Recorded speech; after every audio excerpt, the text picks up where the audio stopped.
The cranberry sauce had barely been passed when my father launched his annual tradition of humiliating me in front of the entire extended family. "So, Marcus," Dad said, his voice carrying that particular tone he reserved for discussions about my career. "Still chasing that journalism dream? Writing for those little websites nobody reads?" I set down my fork carefully.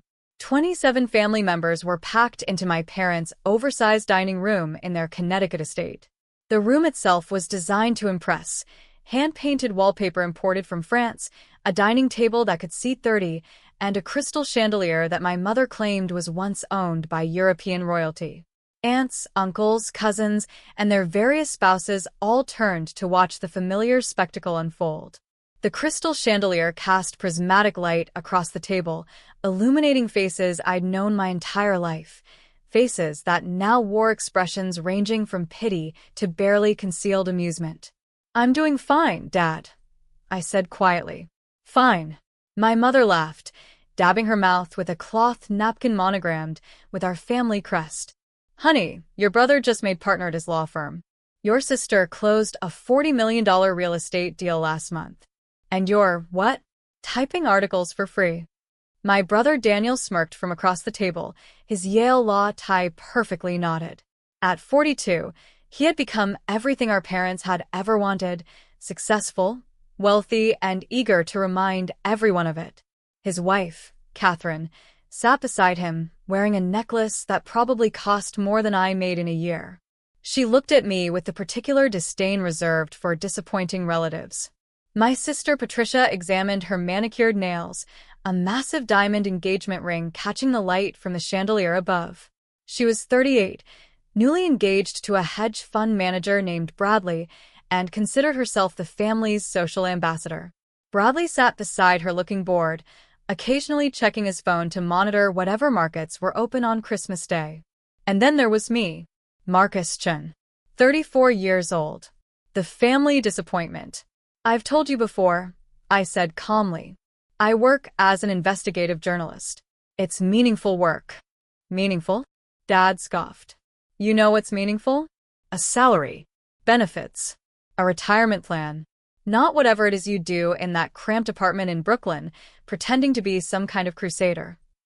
My cousin Tyler's wife, whom I'd met exactly twice, leaned toward her husband and whispered something.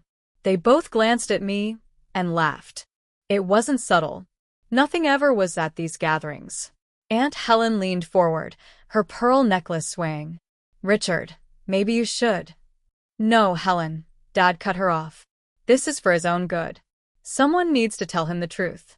He's 34 years old. When I was his age, I had already built 3 companies. What has he built? A blog?" The table fell silent. I could feel the weight of everyone's stares. Some pitying, some amused, some carefully neutral. "Remember when he left law school?" Daniel said, refilling his wine glass with a bottle that cost more than my monthly grocery budget. "Dad paid for 3 semesters at Columbia. 3 semesters. And Marcus just quit. Said he wanted to pursue truth, or some nonsense." "I remember," Mom said bitterly. I cried for a week. All those connections we'd made with the admissions board, wasted. All those networking events, the dinners with the dean, completely pointless. The embarrassment at the country club was unbearable, Dad added. Everyone asking about our brilliant son at Columbia Law, and I had to explain he dropped out to write articles about, what was it? Local corruption? "Actually," Patricia said, her voice dripping with false sweetness, "I looked up some of his articles last week. He writes about, like, corrupt politicians and corporate scandals. Very noble. Very poor." Laughter rippled through the room. Even my cousins joined in. "I saw one of them," Uncle Harold added from the far end of the table. "Something about pharmaceutical companies.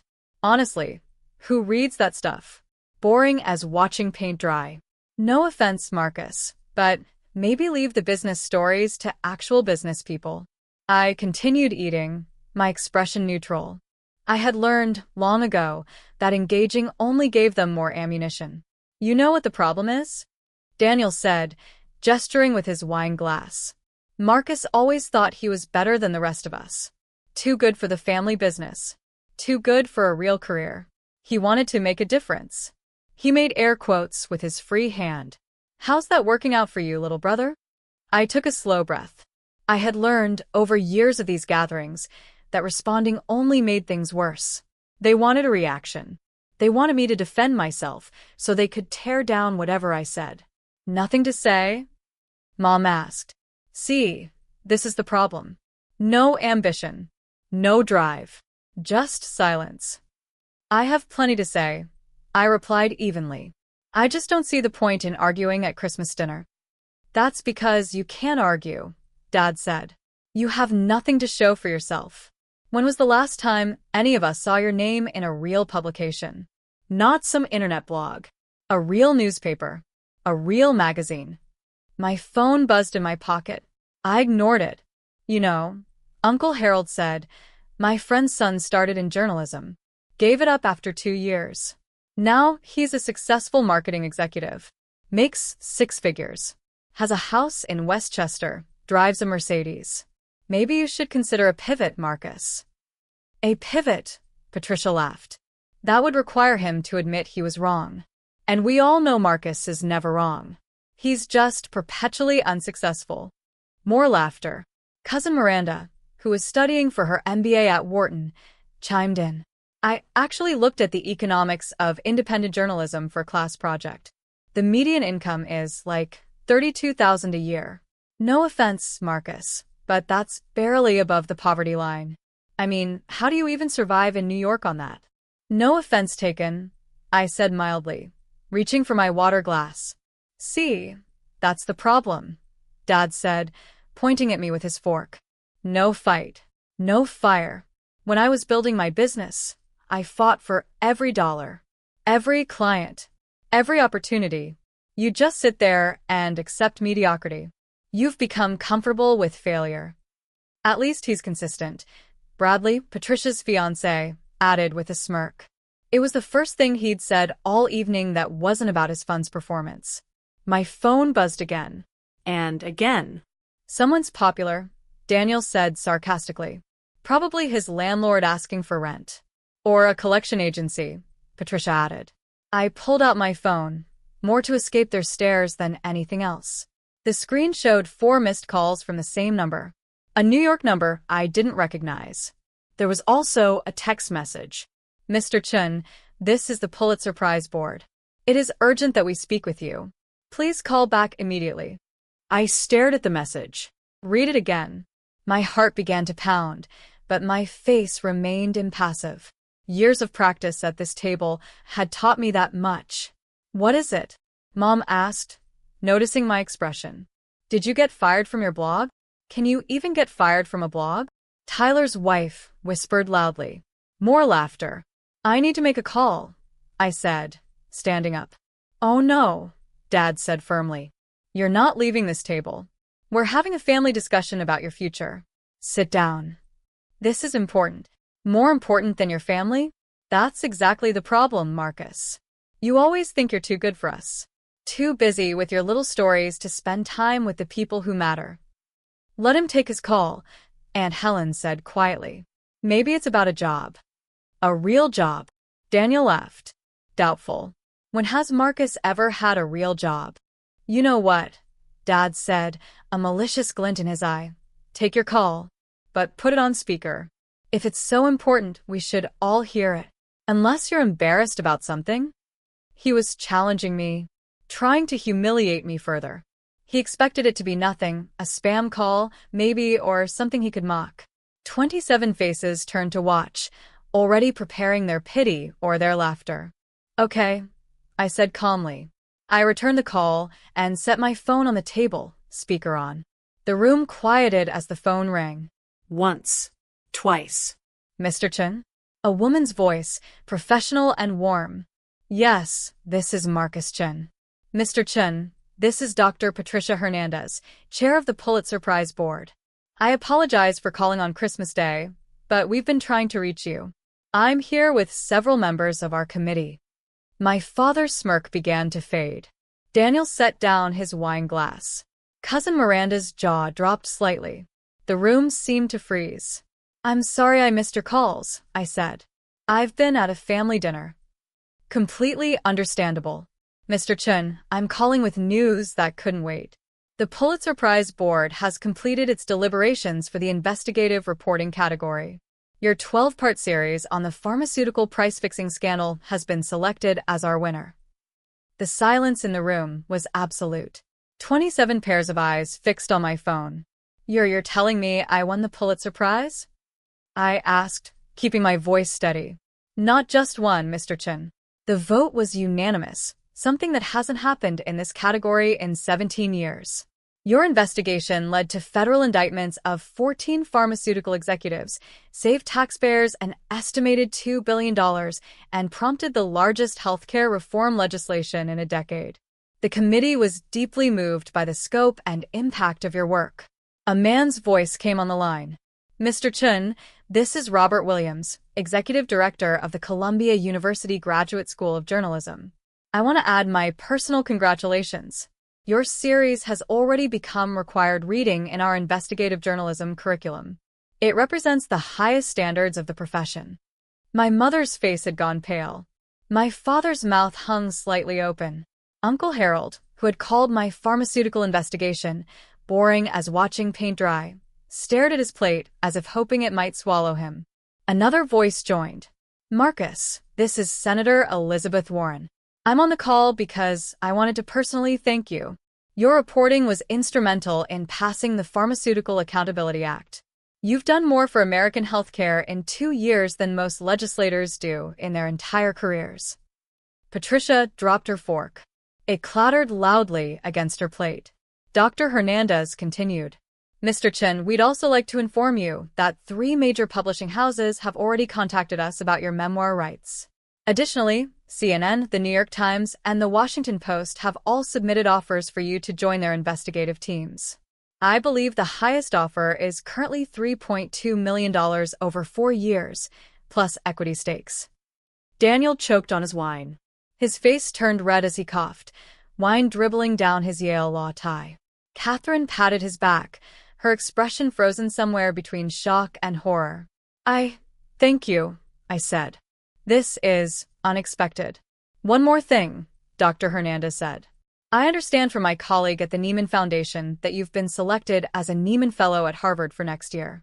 And the MacArthur Foundation has asked me to pass along that you're on their shortlist for the fellowship, the so-called Genius Grant. You should expect their call within the week. My father stood up abruptly, his chair scraping against the floor with a harsh sound that echoed through the suddenly silent room. We'll send formal documentation tomorrow, Dr. Hernandez continued. The award ceremony will be in May at Columbia University. Please feel free to invite your family. It would be wonderful to have them there to celebrate your achievement. Thank you, Dr. Hernandez. Thank you all. Congratulations, Mr. Chen. You've earned every bit of this. Enjoy your Christmas. The call ended. The silence in the room was deafening. I looked up at my family. My father's face had turned a deep shade of red. My mother was gripping the edge of the table so hard her knuckles were white. Daniel and Patricia stared at me like they'd never seen me before. Cousin Miranda's MBA statistics about journalism income suddenly seemed irrelevant. Bradley had actually put down his phone. So, I said quietly, picking up my fork. You were saying something about my blog? Nobody spoke. My phone buzzed again. I glanced at it, a text from my editor. NYT just raised their offer to $4.5 million. CNN countering. Your phone is about to explode. Congratulations, Pulitzer winner. Marcus, my mother finally said, her voice strained. We had no idea. No, I said calmly. You didn't, because you never asked. Not once in 10 years did anyone in this family ask what I was actually working on. You assumed I was failing because I didn't have a corner office or a law degree or a real estate portfolio. Now wait just a minute, Dad started, finding his voice. No, Dad. I've waited long enough. Do you know what my investigation did? It uncovered a price-fixing scheme that was killing people. Real people. Patients who couldn't afford insulin because 14 executives decided to triple the price overnight. Mothers who had to choose between feeding their children and buying their medication. elderly people who were rationing doses and dying because of corporate greed. I stood up, my voice still calm but firm. Those executives are now facing federal prison sentences of up to 30 years each. The companies paid $4.6 billion in fines. And the legislation that passed because of my reporting will cap insulin prices for millions of Americans. That's what I was doing while you were all laughing at my little blog. We were just concerned about you, Mom said weakly. No. You were embarrassed by me. There's a difference. You never called to ask how I was doing. You only called to remind me of how successful everyone else was. Every Christmas, every Thanksgiving, every family gathering, it was the same performance. Mock Marcus. Pity Marcus. Remind Marcus he's the family failure. Patricia opened her mouth to speak, but I continued. And, you know what's interesting? While you were closing your real estate deals, Patricia, I was investigating your business partner, Harold Finch. He's one of the 14 executives I mentioned. He'll be indicted next month. Patricia's face went white. What? Harold Finch. Your partner in the Riverside Development Project. He was the CFO of Meridian Pharmaceuticals. You might want to review your contracts with him before the FBI freezes his assets. I'd estimate you have about 3 weeks. You're lying, she stammered. Am I? Check the news in about 3 weeks. I gave the DOJ a courtesy heads up so they could coordinate with the SEC. Your $40 million deal might need some revisiting. All those champagne toasts were a bit premature. Bradley's face had gone pale now, too. He started typing furiously on his phone. My phone rang again. I looked at the screen. A producer from 60 Minutes. I should take this, I said. Marcus, wait, Dad said, standing.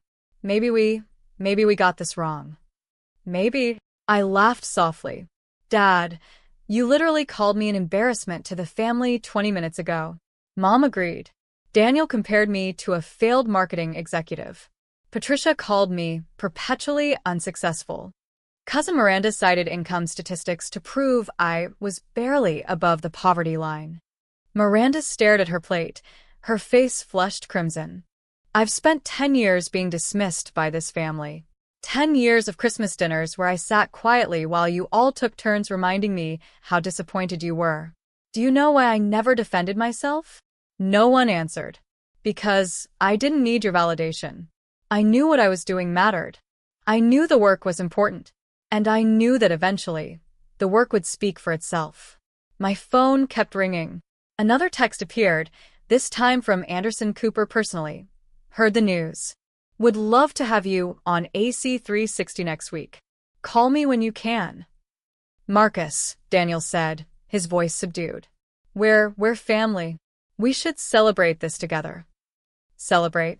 I raised an eyebrow. 3 minutes ago, you were mocking me for having my landlord call. Now you want to celebrate. People say things they don't mean, Mom offered. No, Mom. You said exactly what you meant. All of you did. The only difference now is that you've realized I'm not a failure after all, and suddenly you want to be on my side. Suddenly, you want to share in something you spent a decade mocking. I grabbed my coat from the back of my chair. I have calls to return. Important people who actually want to talk to me about my work. My real work. The work you called boring. The work Uncle Harold couldn't finish reading because it was like watching paint dry. Uncle Harold wouldn't meet my eyes. You're leaving? Dad asked, stunned. Yes. I'm going back to my cramped apartment in Brooklyn. You know, where I write those little stories that apparently just won the highest honor in American journalism, prompted federal legislation, sent criminals to prison, and are about to make me wealthier than anyone in this room. Uncle Harold stood up. Marcus, think about what you're doing. Family is. Family? I turned to face him. Family is supposed to support you, believe in you, encourage you. This family has done nothing but tear me down for a decade. So let me make something very clear. I looked around the room, making eye contact with each of them in turn. I'm not angry. I'm not bitter. I'm just done. Done sitting quietly while you mock my choices. Done pretending your opinions matter to me. Done being the family punching bag at every holiday. Another text. This one from my editor. MacArthur Foundation called. You got the Genius Grant. $800,000, no strings attached. They're announcing tomorrow. You're having quite a Christmas. I read it, smiled slightly, and slipped my phone into my pocket. What was that? Patricia asked, her voice desperate. Another award? Something like that. Marcus, please, Mom said, standing. Stay. Let's talk about this. We were wrong. We can admit that now. The time for talking was 10 years ago, Mom. When I left law school to pursue journalism and you told me I was throwing my life away. When I published my first investigative piece and Dad didn't even read it. When I spent months living on savings while building sources, and Daniel offered to get me a job in his firm's mailroom since I wasn't cut out for anything else. Daniel looked at the floor, his stained tie suddenly very interesting. You all made your positions very clear, very consistently, for a very long time. Now that I've achieved something you can't dismiss, you want to pretend none of that happened. But I remember every word, every smirk, every pitying look, every whispered comment when you thought I couldn't hear. I walked toward the door. The award ceremony is in May, I said over my shoulder. Dr. Hernandez invited you, but I'm going to ask her to remove you from the guest list. I'd prefer to celebrate with people who actually believed in me. My editor, my sources, the whistleblowers who risked their careers to help me expose the truth. Marcus. Dad's voice cracked. I paused at the door. Oh, and Dad? You asked when you last saw my name in a real publication. Tomorrow's New York Times front page. My byline. Above the fold. They're running a piece about the Pulitzer announcement alongside excerpts from my investigation. I'd say don't miss it, but I honestly don't care if you read it or not. I opened the door, letting in a gust of cold December air. Merry Christmas, everyone. Enjoy the rest of your dinner. As I walked down the driveway to my rental car, my phone rang again. The Washington Post. I answered it. Behind me, through the windows of the estate, I could see my family still frozen at the table. My father had sat back down heavily, his face buried in his hands. My mother was crying. Patricia was frantically typing on her phone, probably checking on Harold Finch. Daniel just stared into space. Tyler's wife wasn't whispering anymore. Bradley had left the table entirely, pacing in the corner with his phone pressed to his ear. Mr. Chen, the voice on the phone said, "This is Catherine Graham III, publisher of the Washington Post. I wanted to personally extend our offer. We believe you'd be a transformative addition to our investigative team. I'd like to discuss not just a position, but potentially your own investigative unit with full editorial independence." I got in my car, started the engine, and pulled away from my parents' house. For the first time in 10 years, I felt genuinely free. Not because of the award or the money or the job offers, but because I had finally stopped seeking their approval. My phone continued to ring as I drove. Producers, editors, publishers, politicians. People who recognized the value of what I'd done. People who understood that journalism wasn't about prestige or salary, it was about truth. About holding power accountable. About making a difference in ways that actually mattered. And the truth was, I had never needed my family's validation. I had only needed to keep doing the work that had just made history. As I merged onto the highway toward New York, another text came through. This time from an unknown number. "Mr. Chen, this is the office of President Mitchell. The president would like to invite you to the White House next month to discuss your reporting and its impact on healthcare policy. Please advise your availability. A formal invitation will follow." I smiled and kept driving. Some Christmas dinners are worth missing. 3 weeks later, exactly as I had predicted, Patricia called me. Her $40 million deal had collapsed when Harold Finch was arrested on 17 counts of securities fraud and conspiracy. The FBI had frozen his assets, including the escrow for the Riverside Development Project. She was facing potential fraud charges as an associate and possible clawback of her commission. Her engagement to Bradley was off. Apparently, his fund had significant exposure to Meridian Pharmaceuticals, and he was too busy managing his own crisis to worry about hers. I didn't answer. Daniel's law firm had represented several of the pharmaceutical companies I'd exposed. They were now facing malpractice lawsuits, client defections, and federal investigations into their role in facilitating the price-fixing scheme. The firm had to lay off 30% of their partners to stay solvent. Daniel was among the first to go. Catherine filed for divorce the following month. He sent me a long email apologizing for years of mockery and asking if I could put in a word for him at the journalism organizations now courting me. He mentioned that he'd always secretly admired my courage. I deleted it. Cousin Miranda, the Wharton MBA student who had quoted poverty line statistics at me, reached out on LinkedIn with a request to connect. Her message mentioned that she was now writing her thesis on the economics of impact journalism and would love to interview me. She didn't apologize for Christmas. She just wanted access to my story for her own academic benefit. I ignored the request. Uncle Harold called my office 3 times. My assistant told me he sounded increasingly desperate each time. Apparently, his boring pharmaceutical investments had been heavily weighted toward the companies I'd exposed. His retirement portfolio had lost 60% of its value in the weeks following the indictments. He wanted to know if I had any advance warning about which companies might be targeted next. I never called back. My parents, meanwhile, discovered that 3 of their closest friends, fellow country club members with whom they'd vacationed, dined, and socialized for 20 years, had been investors in the pharmaceutical scheme. 2 were indicted. The 3rd fled to a country with no extradition treaty. The social fallout was severe and immediate. Invitations stopped coming. Memberships were quietly revoked. Their annual New Year's gala was canceled when half the guest list suddenly became unavailable. The Georgian manor that was supposed to impress suddenly felt very empty. Their embarrassment of a son had become a national hero, and their successful, impressive social circle had become a liability, a network of criminals and fraudsters exposed by the very person they had dismissed. In May, I stood on the stage at Columbia University, accepting the Pulitzer Prize in front of 700 people.